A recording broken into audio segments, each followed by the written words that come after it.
have activists for climate change in our country having a hopeful attitude in terms of activities that are happening in this space.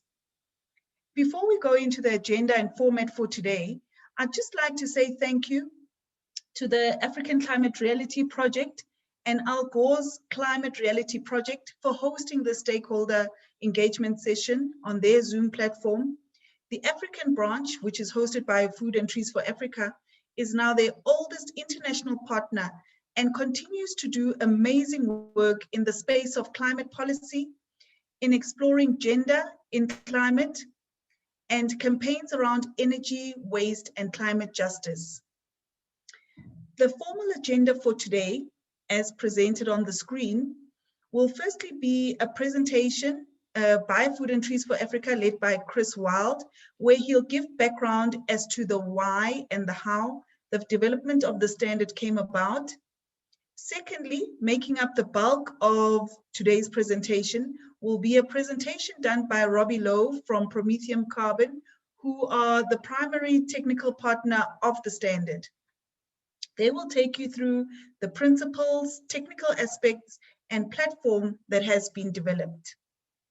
Then we'll go back to Food and Trees for Africa to give us some direction in terms of a roadmap and a way forward, and what we hope to achieve within the next few months and years. And lastly, we'll host a question and answer session at the end that will be taken by both teams. From a housekeeping perspective, I'd like all participants, in the interest of time, to share their questions and answers on the Zoom chat in advance of the question and answer session, as well as to explore sending their questions to our website, which is inclusivecarbon.org. That is inclusivecarbon, one word, .org, where you can direct any questions that are not answered in the session today. That's all from my side. I'll hand over to Chris.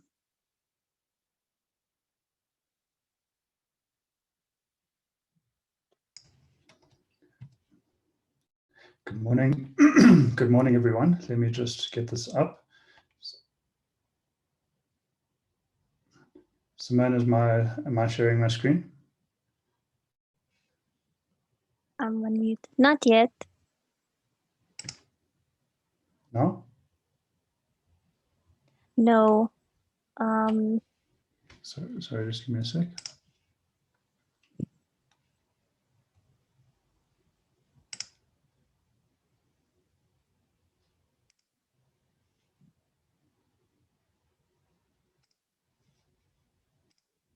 Okay. There we go. It's shared. Okay. Good morning, everyone. My name is Chris Wild. I'm a director at Food and Trees for Africa. And today I'm going to take you through the story and the journey behind the standard. Just to give you a quick organization overview, Food and Trees for Africa is 30 years old this month. We've been in South African social development for some time. We have a large national footprint and an international African footprint through some of our programs. We focus on food security, forestry, carbon mitigation, and climate change. These are our flagship programs, but the one that I want to talk to you today about is the Trees for Homes program, because this basically is where the inclusive carbon standard has its beginnings and its roots. So our first carbon methodology was tree planting in South African townships.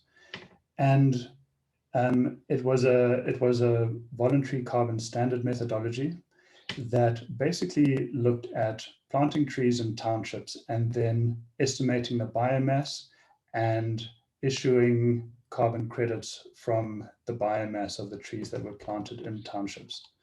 Just to take you through the timeline, we launched Trees for Homes in about 2000. By 2011, the program had got to a point where we felt that we could formally register the VCS methodology. which we did in 2011. And by 2015, we had planted 200,000 trees approximately under this methodology.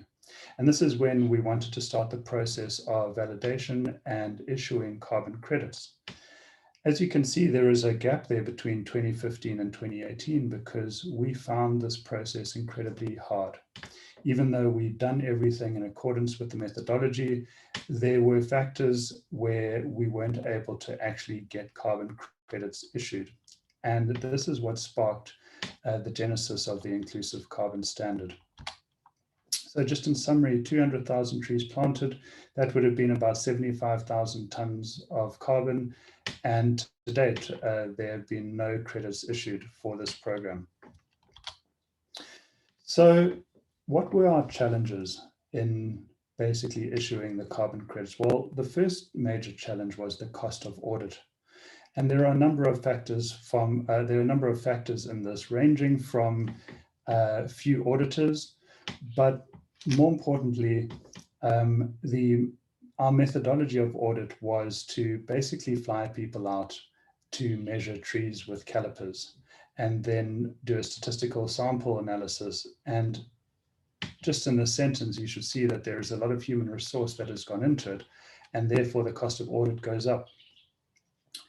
Then the cost of methodology changes also came into play simply because people get better at what they do. We plant trees, and even between 2011 and 2015, we got better at planting trees. Our methodologies changed, our survival rates improved. But in order to actually change the VCS methodology, also had a cost implication. And then there was a level of complication, which may be an unfair word. Potentially sophistication is a better word, in the carbon space itself. And it requires a lot of technical expertise. And simply organizations like Food and Trees weren't able to navigate this without partners, technical experts in the space. So what did we learn from this whole process? Well, in the 3 years that we tried to issue carbon credits, we found around a lot. We spoke to people overseas, we spoke to people locally, auditors, professionals. What became clear is that we were not alone in this. There were a number of projects like ours around the world that were also battling with the issuance of carbon credits. We also learned that the technology had improved dramatically.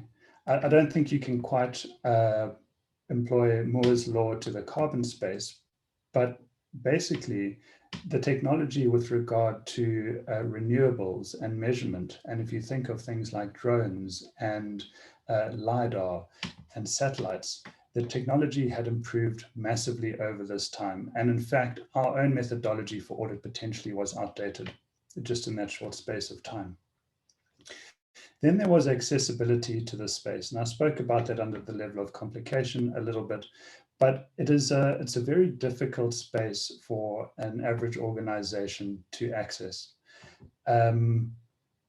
In that it requires a high degree of technical expertise. I mentioned statistics and science and all the stuff that goes with that. And I think one of the things that we also had in mind when looking at was that we as Food and Trees for Africa were there for the benefit of communities and our beneficiaries. And I often would think, how is a community in a rural area of South Africa, or anywhere for that matter, actually going to have full access to this technical carbon space? It simply wasn't there. And as the picture grew, we realized that there was a paradigm shift that was required within this carbon space. So what was actually needed? Well, the foundations and the principles that basically came about were that we need to make this space more accessible to everyone. And I've just mentioned that. The affordability needs to become more affordable for everyone. Basically, to bring out a carbon methodology, to then audit and to do this whole process is very pricey. And there is a degree of flexibility which needs to also happen in this space. In our case, the flexibility came with the new improvements to technology and the updating of methodologies that was required, with no loss in integrity to the carbon credits or the carbon projects. So it was quite a difficult thing to go about. And then, of course, there are practical elements. You know, what are the appropriate structures that are required? The business vehicles, the governing bodies, the technical committees, that kind of thing. We needed a sound business and funding model, which we worked on. And we also needed partners who shared a vision or shared this vision. And it is definitely a strong learning of ours that no organization is an island, and that in this space, if we're actually going to make a difference, we need to collaborate and we need to work together. So this is how the Inclusive Carbon Standard began. And just a little story, we by 2018 had got to this point, this realization. And I remember it was at the end of November 2018 when a potential donor phoned me up and said, Chris, we want to do something in the carbon space that's really interesting and new and fresh. Do you have any ideas? And I said, you're in luck. And basically, we went through some initial meetings and proposals, and we were lucky. There was someone who was prepared to take a bet on this.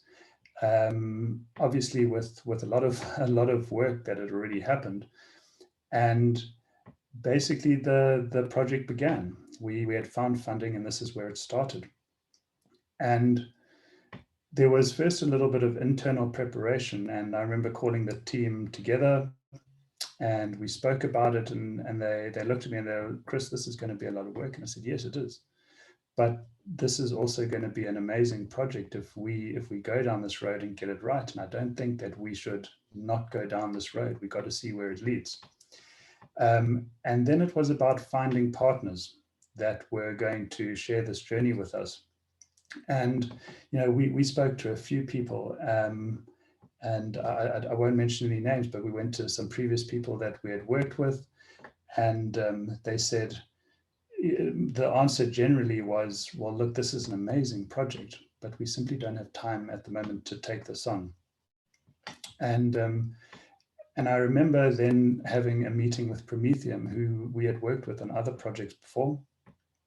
And it was Robbie and myself, and we sat in a room and we started speaking about this project. But when technology came up, the conversation stopped when it came to carbon, and Robbie and I started speaking about technologies, and there was just this click moment where Robbie and I got each other, and he knew exactly what we were trying to do.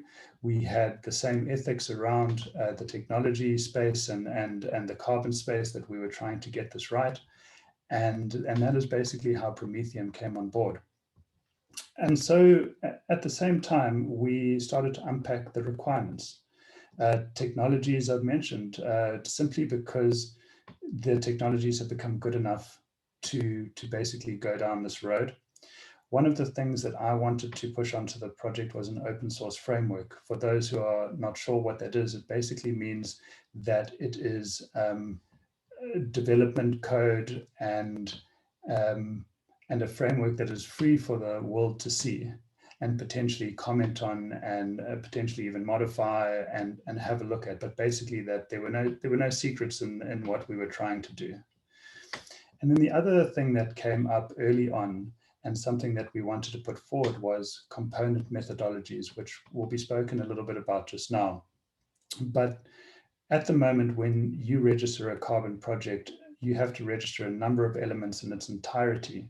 So if I was to break it down into two simple components, you can plant trees, but potentially you can measure them using something different, like drones or satellites, or LiDAR technologies.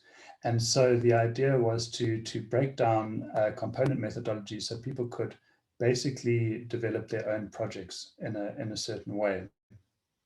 And it also became very obvious very early on that this was way bigger than Food and Trees for Africa. So a separate vehicle had to be developed, which has been done. So we bet this entire standard and methodologies and everything that is contained within this framework will be in a non-profit trust. And then just to chat a little bit about the value proposition, why are people, why would people come to the standard and have a, be involved in this? Well, basically it makes it easy and affordable to register carbon projects, and you're still getting your high integrity credits that come out of it. How, and I think this is what is going to be the next part of this presentation, is that it will be a platform that integrates the standard, the methodologies, the registration in a much easier manner than one would, when I say easy, relatively easy compared to some of the other standards around the world.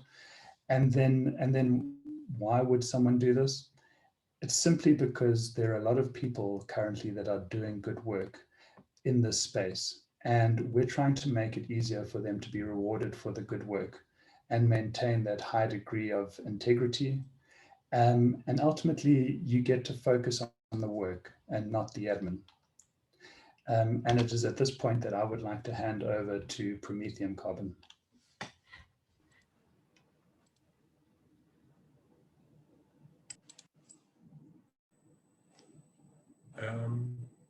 Thank you very much, Chris. Hello, everybody. I'm also just going to share my screen now.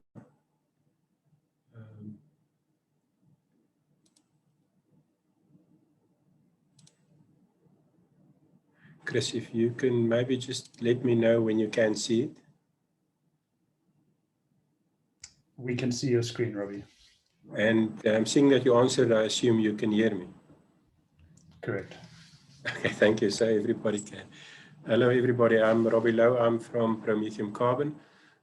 Chris has given you a little bit of the journey that we came to get to the point where we are today. Prior to that journey started, Prometheum has been active in the development of carbon credit projects since 2003, initially under the Clean Development Mechanism or CDM. Later, we also started working under the Verified Carbon Standard or VCS.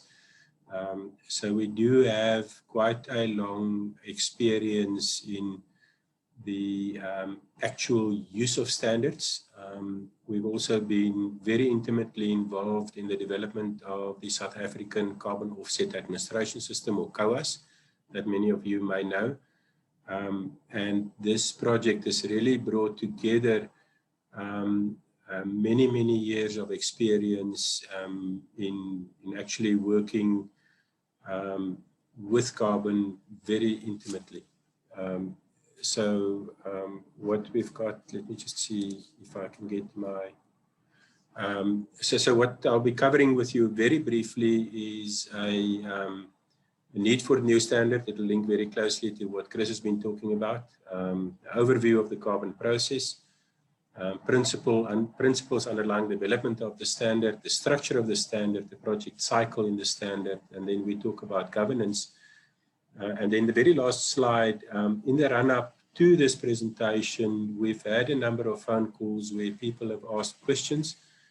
I've tried to put some of those questions on a FAQ slide, but please, we're open to more questions. So after this discussion, after this presentation, we're very happy to continue engaging with people and answering questions because we believe that in doing that, it can add a lot of value to our development process as well. The need for a new standard. The first is that the South African carbon tax system allows for offsets to be used. And at the moment, we are fairly certain that we've got a carbon market at least for the next 10 years, at least up till 2030. That creates the space within which this standard can operate. The Carbon Tax Act does make provision for entities to approach government to apply for the approval of new standards, and that discussion with government has already started. The challenge, as Chris has mentioned, is we've got a huge overhead cost burden in the existing standards, and that excludes quite a lot of projects, and the idea is to develop something that will reduce that overhead cost burden and make it possible for smaller projects to actually also earn carbon credits. The CDM has, for all practical purposes, come to the end of its life at the end of 2020. There is a small extension of it. The CDM is on life support until the end of this year. And there is a probability that we may get a new Article 6 standard, but there's also a probability that the development of a new Article 6, that's Article 6 in terms of the Paris Agreement, and there may be a delay in that development process as well, because to date, the international negotiations about a new standard to replace the CDM has not been without its problems. And then a statement that may be slightly controversial, but I did feel that we should make the statement here. The CDM has, in some respects, lost its developing market relevance. An example of that is they have done a blanket exclusion of renewable energy projects, and that creates a huge barrier to the development of some projects in the South African context. A very brief view of the carbon process. The slide is very complex, so I don't want to go in too much detail in it. But basically, you've got three main areas. The first is your project development, which is the part at the top of the slide. Then you've got the project implementation, which is the part in the middle, and then right at the bottom, you've got trading and offsetting, which happens at the bottom. If we focus maybe for the benefit of time just on the middle part, you've got a carbon credit, your project design that happens through a validation process. Then you've got the implementation. During your implementation phase, you verify your emission reductions, and then you can go after issuance. You get issuance at the end of your verification. You can transfer your ownership and retire the credits and use it in the market in that way. If somebody has got more questions about this, we'll be very happy to discuss it after this meeting.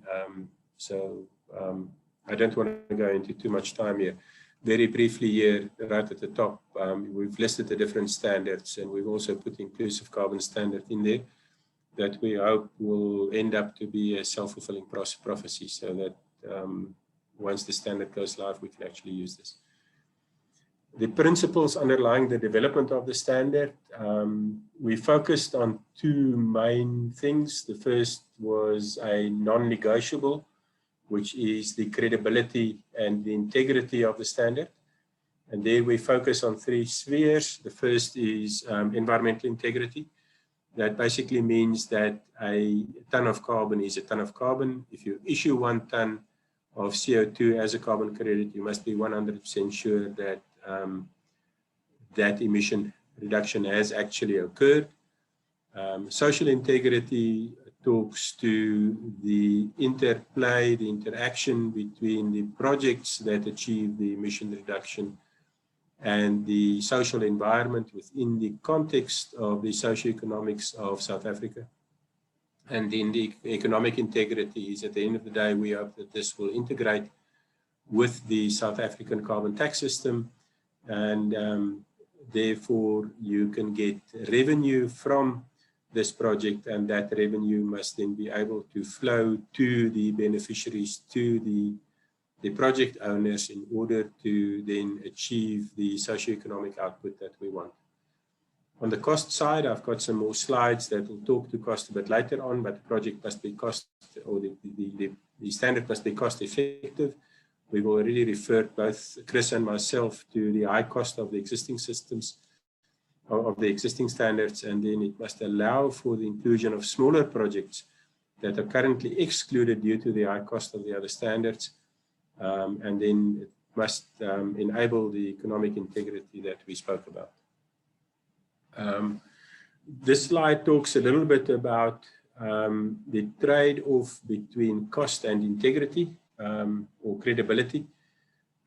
So what we've done here is on the horizontal axis, we've plotted the credibility, and on the vertical axis, on the y-axis, we've got cost. And what you see with respect to the arrow that runs up diagonally is both the VCS and the CDM has achieved a fairly high level of credibility at the expense of becoming more expensive to implement. There is one standard operating globally that they've achieved the high credibility of the standard with significantly reduced cost, and that is a standard that's operated by the Japanese government. It's called the Joint Crediting Mechanism. And we've taken quite a bit of learning from this with respect to the development of methodologies and the environment in which the standards implemented to achieve the cost reduction. And then what we're targeting down at the bottom here is a standard that can operate at the same level of credibility, but with a significantly reduced cost. A different way to look at the cost effectiveness of the standard is what we've got over here is if you can see my cursor on the screen, there's an increasing costs from the left to the right. On the high cost side, we've got the CDM or Clean Development Mechanism. Even though it's for practical purposes come to the end of its life, it is a very costly exercise to issue credits under the standard. The verified carbon standard is slightly cheaper. And then we have contrasted this with the cost of the verification or audit of the emissions that you offset. So the underlying principle to this slide is that a ton of CO2 is a ton of CO2. And that may sound like a nonsensical statement, but a ton of CO2 used as an offset is used to offset a ton that was actually emissioned. And if you have a certain cost associated with the auditing of the ton that was emitted that needs to be offset, but the auditing of the emission reduction that you use to offset it is significantly higher, then there's a problem with the fairness and the equity in that system. And by developing the standard, if we can achieve a significant cost reduction, then we can get closer to actually balancing the cost and getting a fairness back into the system where you would not then put an undue cost on the offset. The slide talks a little bit about the risks and the trade-offs in what we're trying to do. Again, on the horizontal axis, we've got risks on both axes. On the horizontal axis, we've got the risk of erroneous exclusion. In other words, what that means is if you have a very good carbon project that will actually achieve good emission reduction, what is the risk that that project might fail to be included or maybe excluded from the standard? And on the vertical axis, we've got the risk of erroneous inclusion. In other words, what is the risk that you would actually be issuing credits to a project where credits should not be issued? On the bottom right-hand side, we've got the CDM. The VCS is not too far off it, because the risk that you have a project that will actually be a very good project, and that for the reason of cost burden and the administrative overhead, that project is at risk of not being included is fairly high. What we're trying to achieve is a project or a standard where we've got both a low risk of erroneous exclusion and a low risk of erroneous inclusion. So all of this leads us to the principles. Some of it we've already said, but the principles that went into the design of the standard is, first of all, credibility. where the credits must be real, measurable, permanent, additional, independently verified, and unique. We have to have linkages to other systems, both domestic and international. The carbon tax system is important here. And if there are, when there are progress on the Paris Agreement Article 6 negotiations, there may be international markets that it could link to. The balancing of the auditing requirements, we've spoken about that, where we need to bring the cost of auditing or offset closer to the cost of the auditing of actual emissions. Cost effectiveness we've touched on, and then we've put a lot of emphasis on best practice. How do we make sure that this standard, when it's finally implemented, does have the transparency that's required, the level of governance that's required, the independence of auditors, and the overall avoidance of harm, both on the environmental and the social sides. Principles for adoption of the standard that we'll be looking at is, first of all, to demonstrate compliance to international best standard. There we will be looking at, we are looking at principles that are established and forms the foundation of existing standards such as the CDM and the VCS.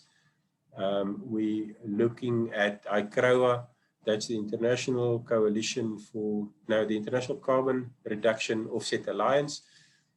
They've prepared a set of offset standard review criteria.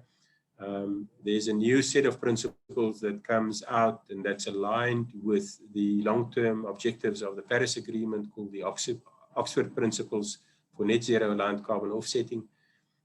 There are certain principles that's enshrined in the Paris Agreement, and then the International Civil Aviation Organization has got a carbon offset reduction scheme for international aviation, or CORSIA, that can potentially create an international market for the offsets that we are also aligning to. And then with respect to the local perspective and alignment with the requirements of the South African government, the Department of Mineral Resources and Energy are in the process of developing a framework to guide the development of local standards, and we are trying to align with that as well. That framework has not been published yet, but we do have a, we have engaged, we have spoken to government, and we've got a feeling for what may be required when it's finally published. The principles that we are looking at to achieve cost savings, first of all, 20 years worth of experience in the CDM and the VCS. Secondly, we had a look at the structure of the standard, and there are a couple of innovations that we're bringing in there, and I've got slides on all of them, so I won't go into detail too much on this slide, but the first is the use of component methodologies that Chris has already referred to, and the second then is the use of what we call landmark projects and landmark values. And we, as I mentioned, we have a slide on that, so we can go into a bit more detail as far as that concerned. And then finally, we've got the use of technology. Chris has mentioned open source. I haven't put it in this slide, but it's very important.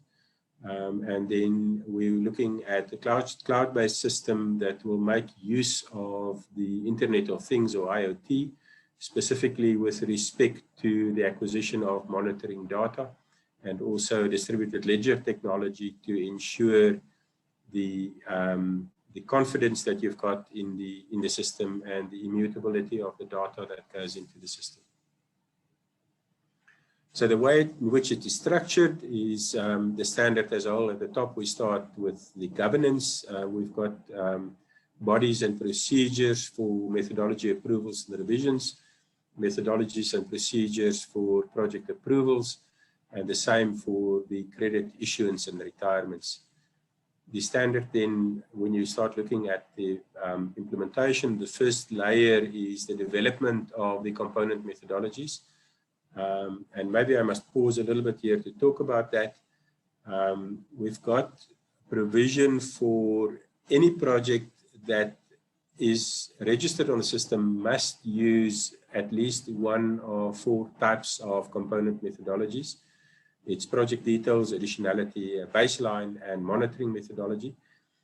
Those of you who are familiar with the CDM and BCS will be familiar with the concept of methodologies, but you will also know that a CDM methodology can be a very, very bulky document, up to 100 pages in size, that covers, for practical purposes, those four areas that we've spoken about. The challenge we've got in the using the CDM approach to methodologies is that if you wanted to develop a new methodology, you have to develop a methodology that covers all of those components. Each methodology in the CDM has to cover all of them. If you want to modify or revise a methodology, you have to revise that whole methodology. So the approach here is that you've got standalone component methodologies that address each one of those areas. Each of those methodologies has got a certain compatibility with other methodologies. So for instance, if you've got a additionality methodology, it would be applicable to certain types of projects, or if you've got a baseline methodology or a monitoring methodology. If you now are faced with a situation where you want to develop a project where there isn't an existing approved methodology that's applicable to your project, if you're operating under the CDM, you would have to revise the whole of the CDM methodology or write a whole new CDM methodology. If you're operating it within this framework, and let's say, for instance, your baseline is different from what the CDM methodology allows for, you can basically just go and write a new baseline scenario methodology, or do a revision of an existing baseline scenario methodology. And therefore, you can save quite a lot of work and quite a lot of time in actually get methodologies approved that is then would allow you to register and to implement your project. On the project level, there's a whole host of different, we've just listed 3 as an example here. We think there's going to be quite a huge emphasis on land-based projects, because especially if we can manage to get the standard to a point where one can have it cost-effective enough to implement smaller projects. If we go into the rural areas, it can be a fantastic avenue to take carbon revenue into rural communities for development. Renewable energy projects, we've already mentioned that under the VCS currently, all renewable energy projects are categorically excluded. Our approach to renewable energy is basically that you have to prove additionality. So we think the issue of including or excluding renewable energy projects must be handled on an additionality level and not on a categoric exclusion. And then other types of projects, like for instance, energy efficiency, there will be methodologies for. In the long discussion I've had just now, I've covered most of the topics on this slide, basically simplifying and expediting the development of new methodologies, the use of those methodologies in the validation, the registration process, and then the use of the component methodologies in the credit verification issuance process. That's all built into the online platform that I'll show you just now. I've already mentioned that there are 4 categories of component methodologies. It's the project details, additionality, baseline, and the monitoring methodologies. And then I think importantly is that the methodologies can be developed and revised as required. We're already working on a couple of methodologies, but I think by streamlining the process of component methodology development, we hope to make it possible for more and more types of projects to be brought to this standard. If we can talk a little bit about the landmark projects and values, it's also a concept that we introduce in the standard, although it's got links to the existing standards. First of all, a landmark project relates to the structure of certain project types.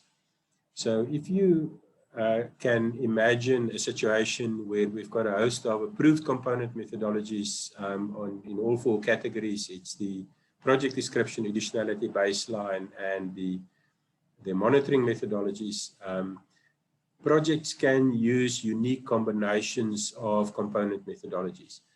And when a new project of that type is audited, there is a heavier audit burden on that specific project. But once a project has been audited with such a unique combination, it becomes a landmark project. And then the audits of projects that follow on that, that uses the same structure, is simplified. In this respect, it is very similar. The precedent set in the CDM is that of a program of activities, or POAs. In the VCS, it is the concept of a group project. So this approach relies heavily on the learnings from the CDM POAs and the learnings from the VCS group projects in order to get us to a point where we can actually implement this principle without sacrificing the integrity of the standard. The next is a landmark value. What you'll find in many methodologies is values that can be used in more than one project. And a landmark value is then if a project is audited and a value in that project is audited and that project is registered, then other projects that require the same value does not have to re-audit those values for a certain period of time. Examples there are the grid emission factor, like in South Africa, in Southern African Power Pool, actually in the CDM, we've got a standardized baseline for the grid emission factor. That's a good example where it can be audited as a landmark value and then used for a certain period of time. Another example could be a baseline for clean cook stoves. We've put this in specifically because we believe that the market, the potential for projects in the rural areas to look at clean cook stoves or alternatives there too is very big in South Africa. And then another possibility could be to look at the technology penetration rate. The reason we've put that in here as an example is when we refer to additionality, both the CDM and the VCS has got a principle that you can put a technology on a positive list if the penetration rate of technology is below a certain level in the region or in the country. So if one wanted to, for instance, implement a solar PV project and have a baseline methodology for a solar PV project, you could say, or not baseline, and additionality component methodology for solar PV. You could say that as long as the technology penetration rate is below a certain amount, then that low technology penetration rate is proof that there is actually barriers to project implementation, and therefore the project should be considered additional.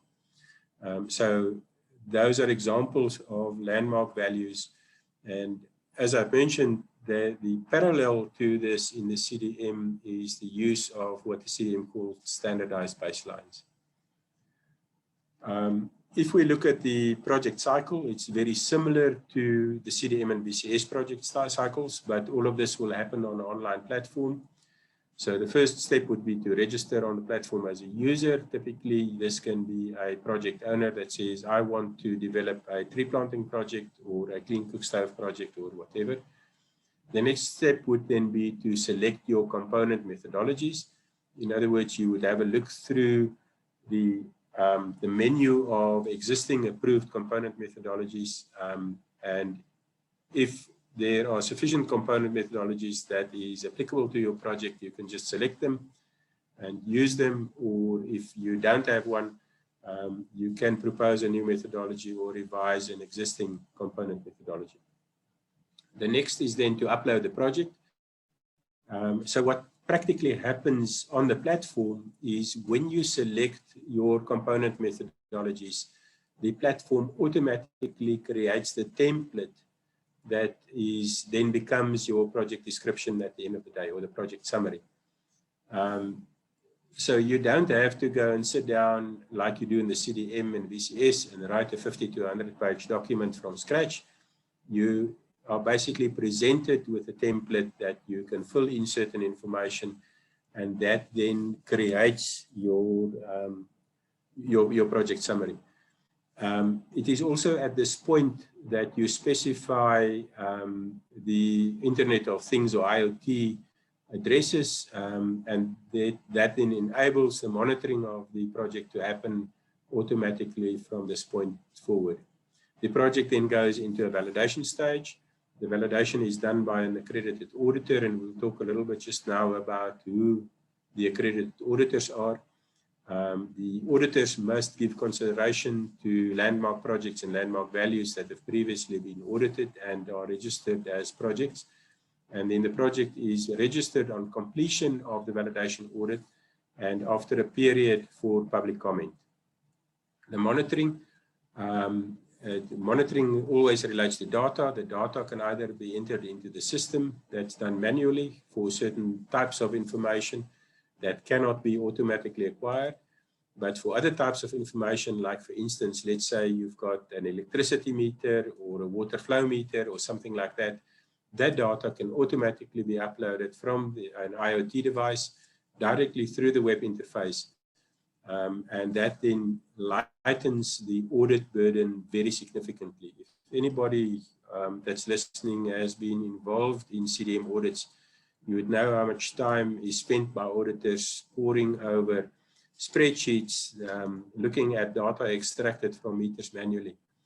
The fact that we use a technology stack here that guarantees the integrity of the data in the system, where it comes directly from a device into a distributed ledger, where the immutability of the data is guaranteed, you'll understand that that can significantly reduce the audit burden during the verification process.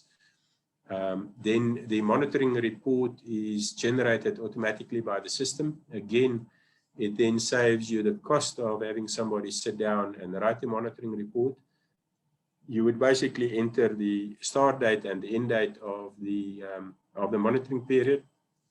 And then, provided that all the data has been uploaded and needed to be uploaded, the system automatically generates the monitoring report.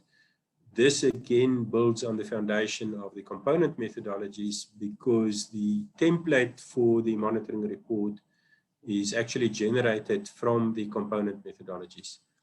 Then on the very last step, we look at the verification and issuance. Again, the verification is done by an accredited auditor, and the issuance happens after a successful audit and a period for public consultation and comment.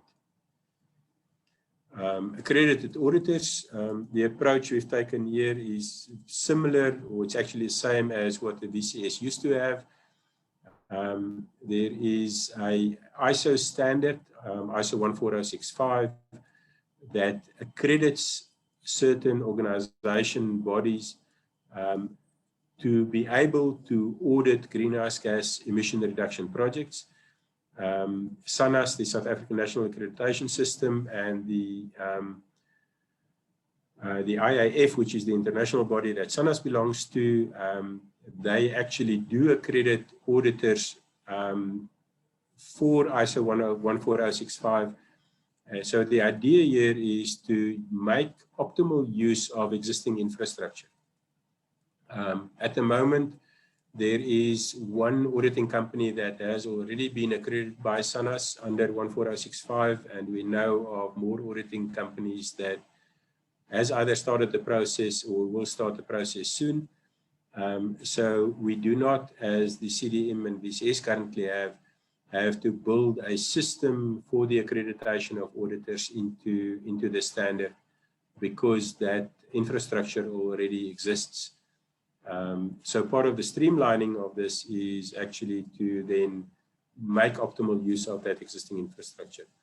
As far as the standard is concerned, auditors then have to register on the standard. They can do it through the online system, and it only requires that they provide validity of the accreditation that they've got from SANAS. If we look very briefly at the governance of the standard, we've got three major parts to this. On the left-hand side, we see the corporate governance that relates to everything that's required in terms of the South African legal environment. The idea at the moment is to house the standard in an independent trust. Chris has already referred to that. The trust will have members that will have an annual general meeting, and the trust will also then have a board of trustees and management thereof. If we jump all the way to the right-hand side, we look at the governance of the environmental integrity. If you think back at the slide we had about how do we guarantee the integrity of the standard, environmental integrity is one of the most important things. There at the moment, we've got two committees, and that may expand over time as the need arises. But the Environmental Integrity Committee is the body that will ultimately be responsible to guarantee the environmental integrity of the standard. And we'll talk about that committee just now. And then we've made provision at this stage for a technical subcommittee that will provide assistance and advice to the Environmental Technical Committee in cases where the expertise of the members of the Environmental Integrity Committee does not qualify them to take certain decisions. The day-to-day operational management is sitting right in the middle.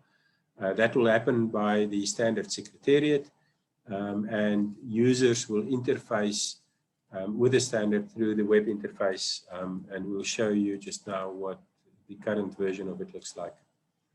If we look at the Secretariat, the purpose of the Secretariat is to oversee the daily operations of the standard and to undertake all administrative functions and duties of the standard in support of the Board of Trustees, the Environmental Integrity Committee, and the Technical Subcommittee with respect to their roles and responsibilities. And it is the administrative authority in the operation of the standard. The composition is it will be a contracted, competent organization. In other words, the standard will enter into a commercial contract with a competent organization. And at the moment, it is planned that this will be Food and Trees for Africa, which is a not-for-profit organization. And then I think very importantly is the functions of the Secretariat is defined in a terms of reference. That is a document that will determine what and how the Secretariat operates. The Environmental Integrity Committee, the purpose, as I've mentioned, is to ensure the environmental integrity of the standard and of the carbon credits issued by the standard. The principles on which it will operate is independence and authority on all environmental integrity related matters. That means that no body that comes in from the commercial side, from the corporate governance side, or from any other side can influence issues that relates directly to the environmental integrity of the standard. Roles and responsibilities are governance, methodology, approvals, project oversight, and the issuance of credits. And as far as the composition is concerned, it will consist of independent individuals that's appointed for a limited time of a limited term. And as is the case with the Secretariat, it will operate in accordance with a terms of reference. With respect to the Technical Subcommittee, the purpose is to advise the Environmental Integrity Committee on the development, approval, and amendment and adoption of component methodologies. It will be composed of independent individuals, again, appointed for a limited term. And the amount of members and the composition of those members will be determined by the Environmental Integrity Committee. And as with the two above, it will operate in terms of the terms of reference of this specific committee. I'm almost finished. The online system that we are in the process of developing has made good progress. We're actually busy testing it in-house at the moment. It will form a platform on which one can propose new component methodologies, upload new projects, perform the audits, and issue the credits. All of this in terms of the slide that I showed you on the project cycle. The users of this platform will be the standard Secretariat, project owners, accredited auditors, and observers. And we are looking at starting beta testing of this, in other words, to get outside third-party people to start testing it as soon as April this year. I've just put in a couple of screenshots here directly from the system as it looks at the moment. Just to give you an indication, what happens is on the left-hand side, we have a menu that you can look at what different things that you wanted to do. It will focus on governance, methodologies, projects, credits, and administration. This specific screenshot is the first page that you will see when you click the button to register to create a new project. It will give you access to all the documentation that you're required to do it. It will give you access to all the component methodologies that is approved at this point in time. And if you are creating a new component methodology or methodologies, you will also have a use of this at this point to see how the implementation of those methodologies will work. And then the terms of service of the standard is also at this point, so you can see what you're signing up for. This is one example of what happens when you look at the methodology section. This specific screenshot is the dashboard for the administration of component methodologies.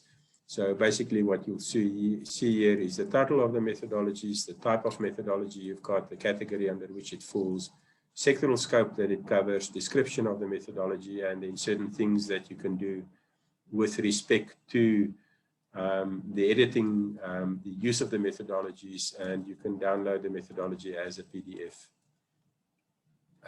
If we look at what it looks like when you go deeper into the projects, this is an example of project with verified emission reductions, and as you can see at the moment we haven't gotten that far yet in the testing. So at the moment we're still working our way through as far as the testing goes. For verification, this gives you an idea of what the screenshot would look like when you get to a point where you want to verify the credits. Again, this is what happens during the audits, and here you can manage the whole audit process from this perspective. Very last slide. In the run-up to this, some people have phoned me and asked some questions. So I've started putting together a FAQ list, and we will add to this list as and when people send us more questions. One of the first questions we received is, how will additionality be treated? Because we've had quite a bit of disappointment in the South African market with the exclusion of renewable energy projects by the BCS. So first of all is from Prometheum side, we're doing the technical development of the project. So we cannot explicitly say what will happen when the project is implemented, because as I've indicated, the environmental integrity of the project will be under the auspices of the Environmental Integrity Committee, which will be an independent body. So what I'm saying here about additionality is provisional. But the idea at the moment is that there must be no categoric inclusion or exclusion at a standard level. So you cannot categorically say this type of project is included or excluded. Additionality will be handled through specific component methodologies. So if there are certain methodological approaches to additionality that must be contained in the specific component methodologies, and those component methodologies will have to be approved by the Environmental Integrity Committee, and only then will they become applicable. Next question we received was, can projects be transitioned from the CDM to the BCS? The answer there is in principle, yes. with some issues that's still being worked on. The first is the issues of crediting periods and renewals. There must be an alignment of crediting periods and renewals. And the second is the use of methodologies. So the fact that the project has been registered as a CDM using a CDM methodology is a very good first point, but the methodologies in this project, in this standard, will look different, and one will have to adopt the CDM projects to make them compatible with the component methodologies in this project. The next question we received was, at the moment, we are looking at getting this project approved by the South African government. We will approach them later this year with the specific purpose of entering the market for carbon offset under the South African carbon tax system. These credits can actually then also be used in the voluntary market, and the question was, can the geographical boundaries be extended to outside of South Africa? And the answer there is yes. In principle, there's no jurisdictional boundaries, and to be honest, the objective is to make this available not only to the rest of Africa, but to globally, so that people can use this once it, the project, the standard becomes live. So that's my last slide. Chris or Mpho, can I hand back to you? Thank you very much, Robbie, for that detailed presentation. I think it was well elaborated. And Chris, maybe we should open up the floor for questions. I think, Simone, if we could just select some questions from the chat group that should be answered. If you could lead us with some of the questions from the chat group, and then we take it from there. Mpho, could I, just as the very end, just do a couple slides on the roadmap? Okay. And then push to the questions. Okay, perfect. Okay. Let me just grab the screen here.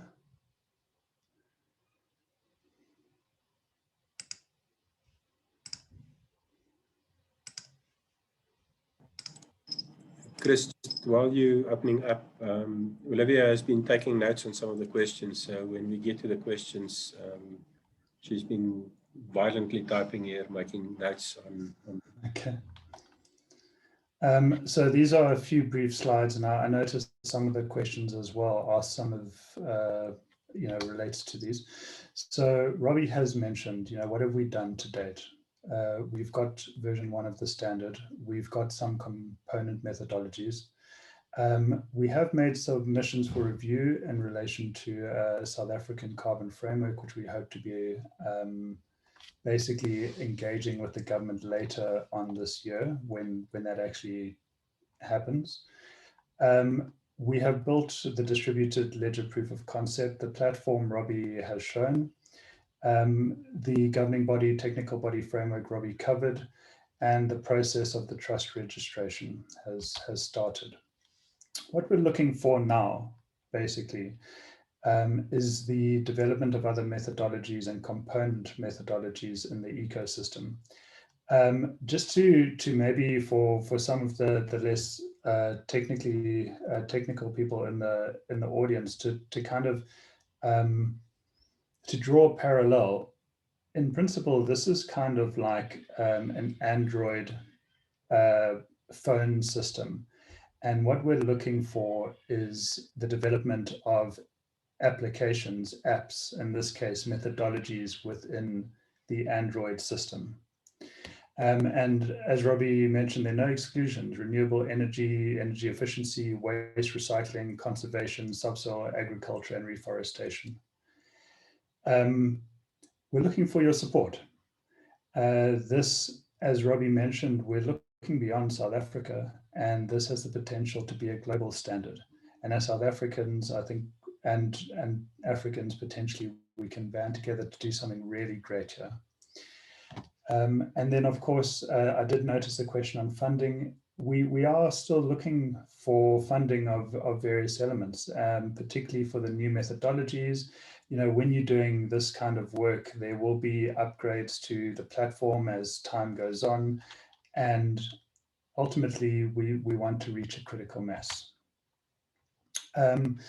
So just to talk about the funding, of course, they're the direct funding through traditional avenues, but I think one of the nuances of this particular project is that it allows for BE compliance and enterprise and supply development funding.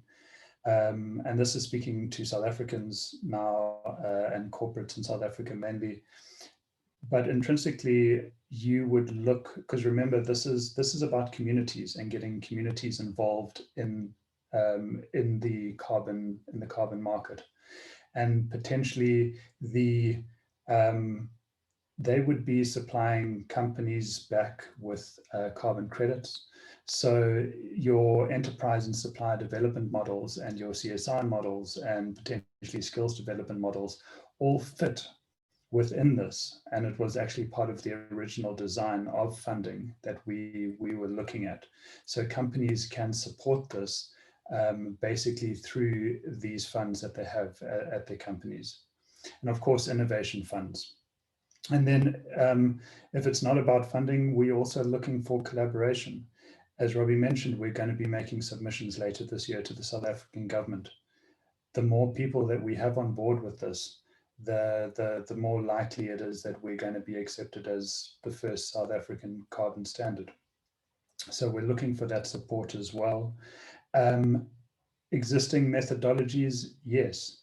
At the moment, we potentially don't have the technical committee structures fully operational to evaluate that, but it is important that we basically get existing methodologies and of course expertise. So there is a lot of expertise, particularly on a forum like this. And so if anyone wants to get involved, please contact us, because I think that we are now at a point where we are going to take this forward, and it's hopefully it's kind of going to run a, it's going to do very well in the next year or so. So the team discussed this at length. But we'd like to do a beta launch of the platform in April. I know that's quite a tight deadline, but that's what we're looking to do. In the next 6 to 12 months, depending on when everything comes out, we're looking to register this as the first South African, potentially African carbon standard. From now to 12 months, we greatly need to increase the component methodologies in the ecosystem. And after that, we will just continue to build the methodologies in the ecosystem. So I don't know if that answers some of the questions that arose, but that's it from me. We can move on to Q&A.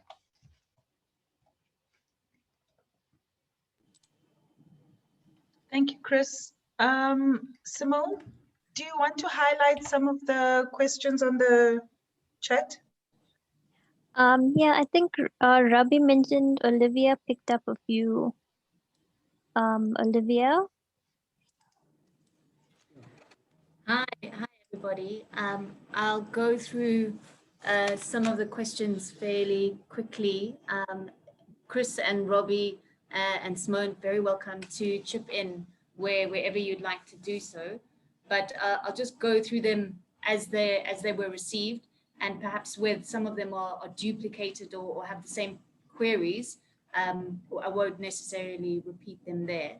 But just to start off, I see that Michaela made a comment about the carbon tax system and revenues collected from there. I don't think we can comment as such on how government will use the carbon tax, but just want to make the point that the entire idea of the standard is to make it easier for people to access carbon finance. And that will increase these types of projects that are so needed in our economy and in our world in order to reduce climate change. So that was one of the first comments. James Reeler and David Marioni also made a lot of comments about additionality and how that will be handled in the standard. And I think we recognize entirely the VCS's position in that a lot of large-scale renewable energy projects are becoming less and less additional because they don't need the financial support that some other projects in the past have needed. But I think that in the South African context, that's not entirely appropriate. We need renewable energy projects in our economy and in our country in terms of the environmental and the social benefits that they will provide. And small-scale renewable energy projects need incentives, like the kind of finances that you could get from this standard. So I think that there's still a great need for these types of projects. And that's why we'll look at additionality on a project basis, not on a standard basis. But we will obviously take all the learnings that have been made in terms of the VCS and the CDM in terms of how they apply additionality and the rules therein. Many of those principles still stand on and are very, very valid and should continue to be used.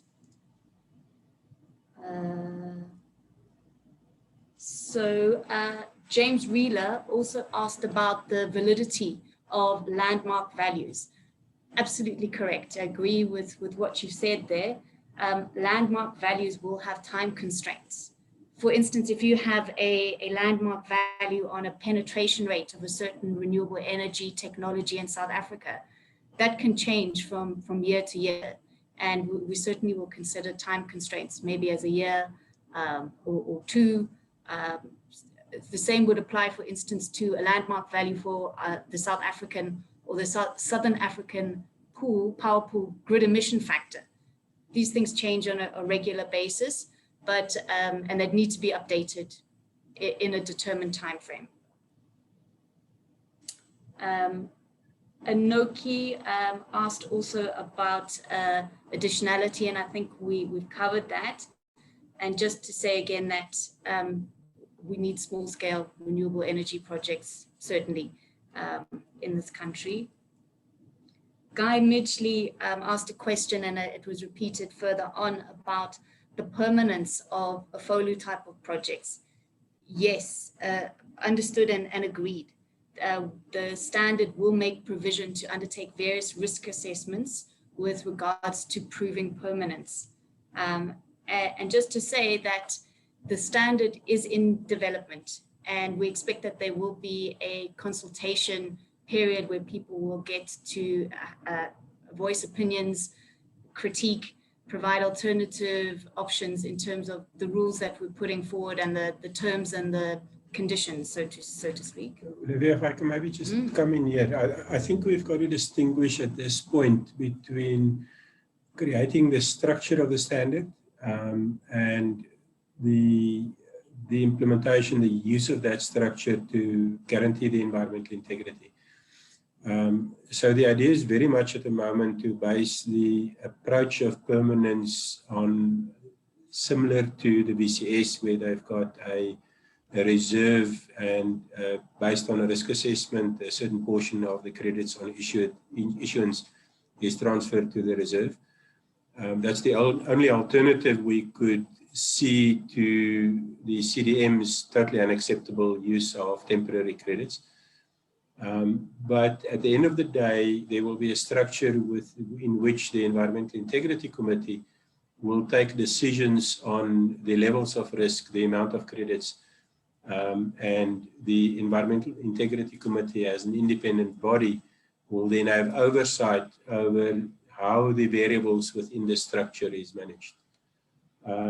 Also, just maybe a comment, and Chris has mentioned it, but I think it's very important that if there are anybody that think that they can make a contribution at this stage with respect to specialist issues like this, then we would really appreciate input and cooperation on this. Apologies, Guy. I sort of jumped ahead and misinterpreted your one question there. certainly, and I see you reiterated it in the comments below, and you were asking a question about the environmental and social integrities and how these will be protected and provided for in the standard. The standard will certainly provide for the requirement of no net harm. That proof will need to be provided to a validating auditor that the project does not do environmental, social harm. And also what we have proposed is that project developers will also need to provide evidence of how their projects are contributing to or meeting some of the sustainable development goals. And as you know, that's sustainable development criteria are required by the South African government with respect to projects that are eligible in the South African carbon tax. So it is a requirement of the standard and will also be, again, quality checked or cross-checked or additionally requested if such projects are to be used in the South African carbon tax. Another question from David about will the speed and efficiency of which the standard will be used to implement, to register and verify carbon credits. That yes, the aim is that the structure and the principles behind the standard is that it should be faster and cheaper to get projects registered and issuing carbon credits. That is our aim.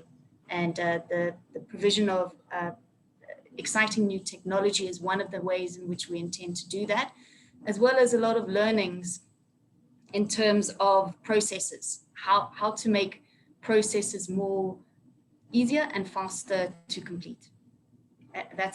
These are major aims of the standard. Peter asked about whether carbon credit projects with existing standards can be transferred to the ICS, to the Inclusive Carbon Standard. And in principle, yes, Robbie covered that. Obviously, they must meet the rules and must be proven to do so. Anton made a comment about the time and effort that it takes for auditors to be accredited with SANAS, that's the South African National Accreditation Body, and we recognize that. We do expect the process to be expedited, considering that these are the same auditing requirements that are required under the South African carbon tax. So government has recognized that there are backlogs, and I think there is work going ahead in order to make sure that the accreditation is speeded up sufficiently so that there are enough auditors in the South African market to audit South African greenhouse gas reports and carbon tax matters as required. And that same process will benefit the Inclusive Carbon Standard.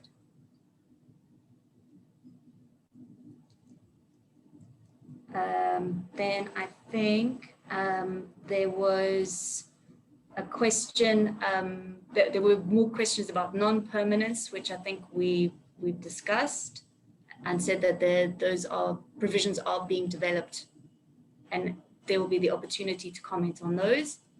Gregor Feig asked about the no net harm principle, which I think Guy Mitchley, we covered under Guy Mitchley's comments. Franz Rentel asked about the funding model. Again, it's in development, and I think that Chris and Simone and team are working very hard on that. And Peter Atkins asked whether the T's and S, maybe the terms and conditions, the rule book, I think that was the question, that is in development and it will be made public for your comments and queries. Anoki asked a question about collaboration between the Inclusive Carbon Standard, Credible Carbon and the Inclusive Carbon Standard.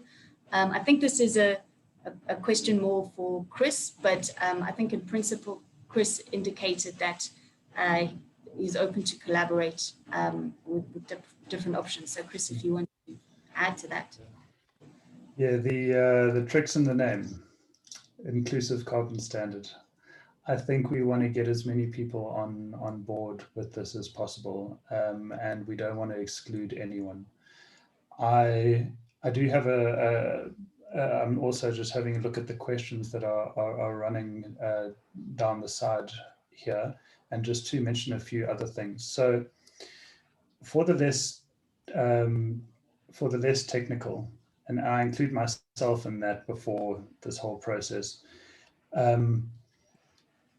a good example of how technology will be applied is in our first methodology, and I don't think there's a challenge in speaking about it, but it's a reforestation project because it's within our area of expertise. We obviously went for reforestation first, and the idea is to plant trees, but then we are estimating the biomass of trees using satellite technologies, which, as many of you will know, can now literally zoom down to like 10 centimeters.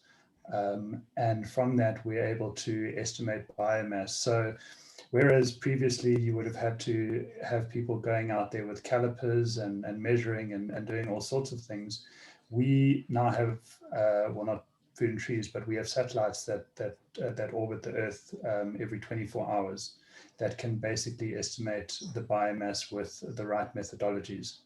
And that will obviously feed into the whole process of how fast you can potentially issue carbon credits. Then in terms of, so just having a look, there's a question here about the governance of the board. The board will be independent. Just for open disclosure, Food and Trees Africa will ask for a permanent seat, at least on the board. But the board of the trust will be independent. Just having a look if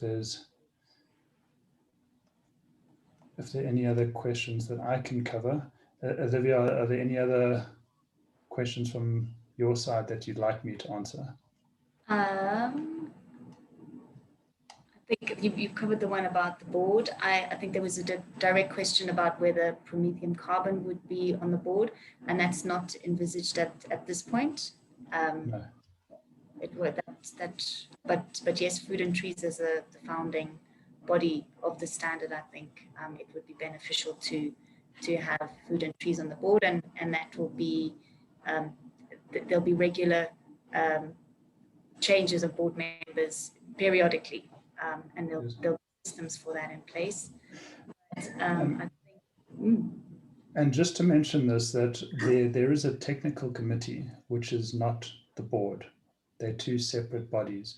And the technical committee, and I just having a look at the question that came in now, they will be made up of experts in the space. You're not going to be able to get something on, you're not going to be able to register a methodology that is not going to lead to high integrity credits. It's not there. There are going to be technical experts that review everything that go through this process. And as for the info on the blockchain, so as many of you know, blockchain is intrinsically almost an open source technology as it is. And so it will be available for viewing to everyone. But we wanted to make the distinction that when we talk distributed ledger technologies, there are certain major currencies in the world at the moment that we want to avoid being associated with in that direction, because there are a lot more interesting applications for distributed ledger technologies, things like smart contracts, more along the lines of an Ethereum type style that we're more interested in than actually kind of generating a currency out of this. That's not something that we're looking to do at all. Yes, if I can maybe just come in on Shazia's question there. If you go to the CDM, the VCS websites at the moment, you see just about all the information on all the registered projects and all the approved methodologies. And the platform for the standard will have exactly the same. So it's not a matter of having visibility of the blockchain. The blockchain will be used to ensure and guarantee the immutability of the system. In other words, nobody can go in and hack and change the data and say, add a 0 to the number of credits you've got. But the blockchain itself will not be visible in the same way as what some of these cryptocurrency blockchains are visible. It will simply be used to prove and maintain the integrity and the immutability of the data that sits in the system, and that will be visible to everybody in very much the same way as what you currently have on the CDM website. Thank you for that, Robbie. I see that James Wheeler has just asked a question on the footprint of blockchain kind of technologies. Robbie, do you want to just very briefly? I think the background to the question is probably that the Bitcoin blockchain currently uses more electricity than the country of Argentina. And this is definitely not what we're looking at. No. And that's why we specifically spoke about distributed ledger technology rather than blockchain or Bitcoin or Ethereum or anything like that. This is not going to be a blockchain native project. The project runs very much on conventional technology. The current version runs on a SQL database through a web interface. But we will anchor, if you excuse me talking slightly more technical, by creating hashes of the data in the SQL database. It will be anchored in a public blockchain where one can then have an insurance that there's no change to the data in the database.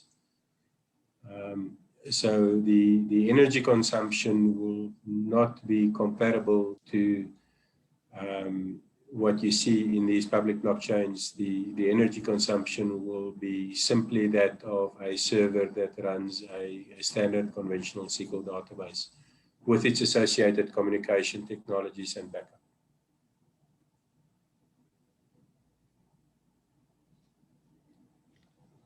Can I, before we run too far, respond to Tony Knowles' question about whether there'll be an opportunity for the public to comment on the projects that are registered and potentially verified as well? And the answer is yes. Like in the CDM and the VCS, there will be opportunities for public to comment.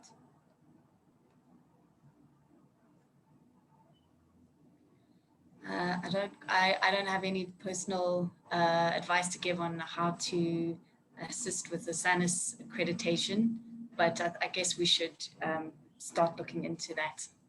I think Olivia has touched on the fact that with respect to the mandatory greenhouse gas reporting and carbon tax regulation in South Africa, there is an indication that from, I think it's 2023 onwards, all verification that happens for mandatory reporting will have to be done by entities that's accredited by SANAS in terms of ISO 14065, which means that there's a huge drive to get that done in any case.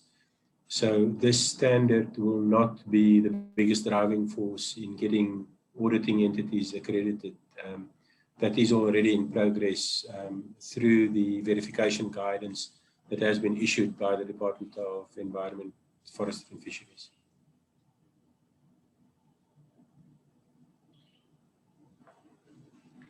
I think there's some more technical queries coming. Robbie and Chris. Just maybe a comment. Yeah. We did schedule this for an hour and a half, and I see we're slightly over time. We're happy to stay on and talk, but if people want to hang on, we're available until about 2 o'clock. No, sorry, 1 o'clock, not 2 o'clock. Sorry, I was going to say, Robbie. Yeah, no, we're available until 1 o'clock. I've got another meeting starting at 1. I think, yes, go, Chris. No, I was just going to say, in relation to the code, it's not publicly available. I need to check that, but it has been documented quite well, particularly all the proof of concepts around the distributed ledger tech. I must double check. I don't think it's on a public forum as such yet, but it will be made available. Yes.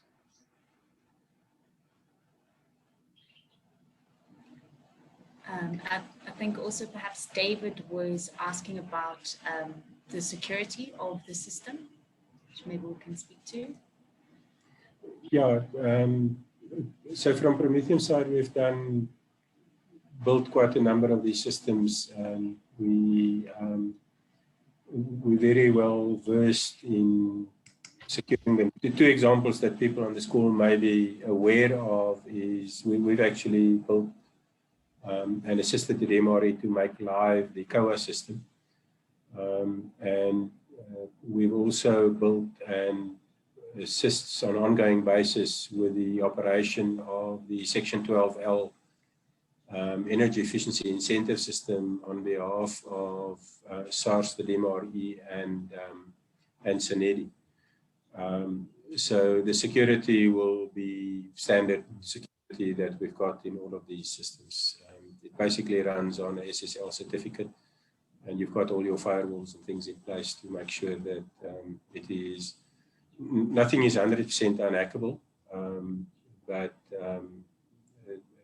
we've got fairly standard security on this.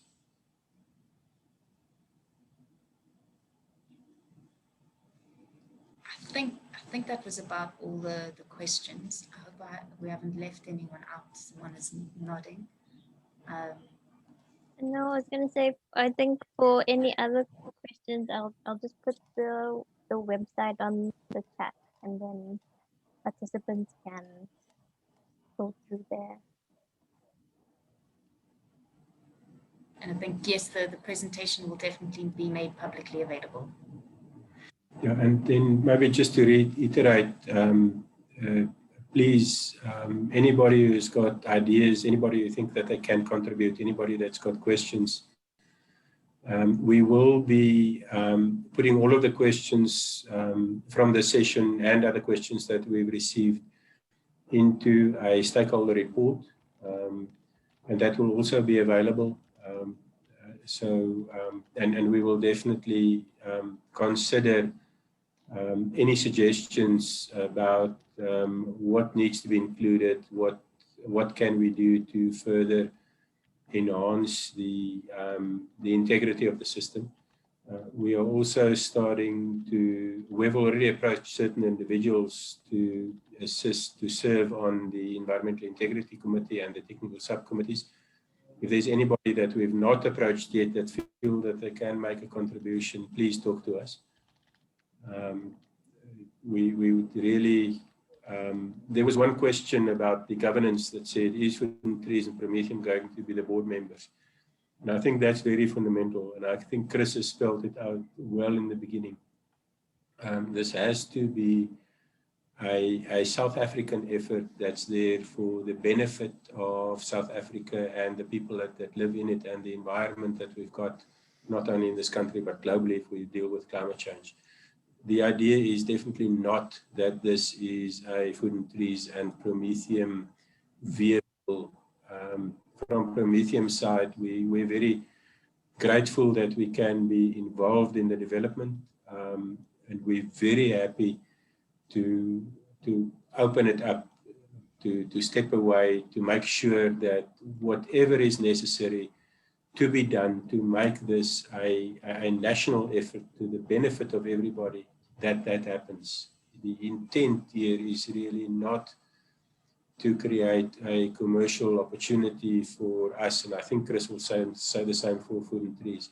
The intent is very much to create something that is for the benefit of everybody in this country. So and this is bigger than us, Robbie. Yeah, this is bigger than and that's where we want to take it. It's very much bigger than Prometheum and Food and Trees. So please come and talk to us. I think that covers Michele's last question about who will be the final custodian and implementing agent. I see that Geoffrey has asked a question about prior consideration. And that's actually not something that we would like to include as a rule in the inclusive carbon standard. It's one of the departures from some traditional standards like the CDM. So no. So again, that is an issue that will be addressed on an additionality component methodology level. And that is an issue that there needs to be considered by the Environmental Integrity Committee when they decide to approve or not approve a specific application for a component methodology that deals with additionality.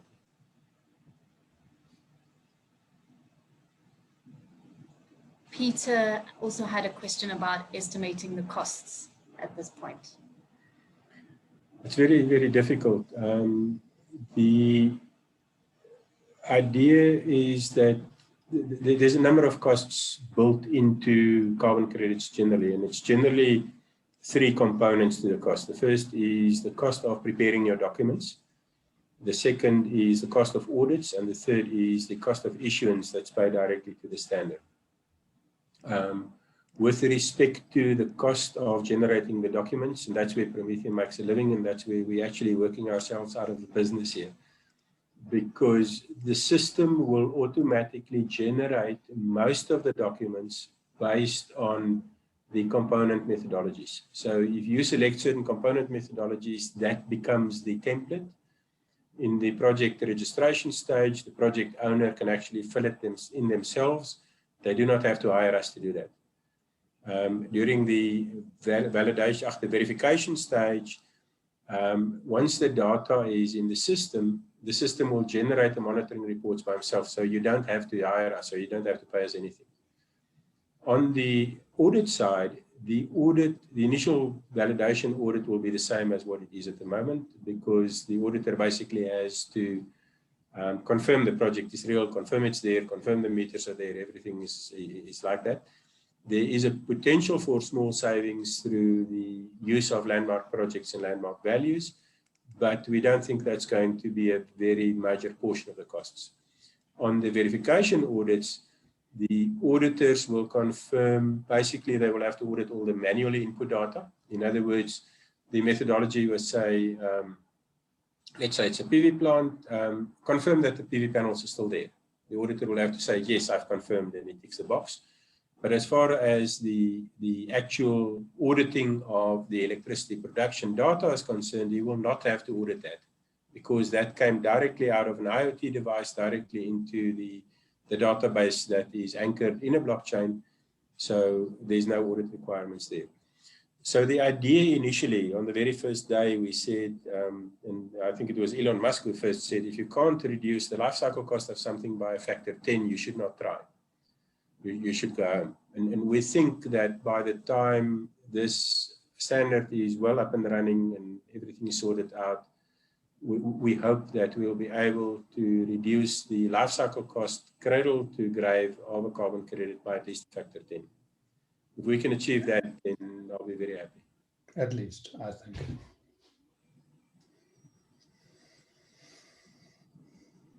Okay, I think that's it for questions. So I've put the website in on the chat if there are any more, but I think we can close. So thank you everybody for joining, and we hope to stay in contact with all of you. Okay. Thanks, everybody. Thanks. Bye-bye, everybody. Thanks. Bye. Thank you very much. Thank you, everyone.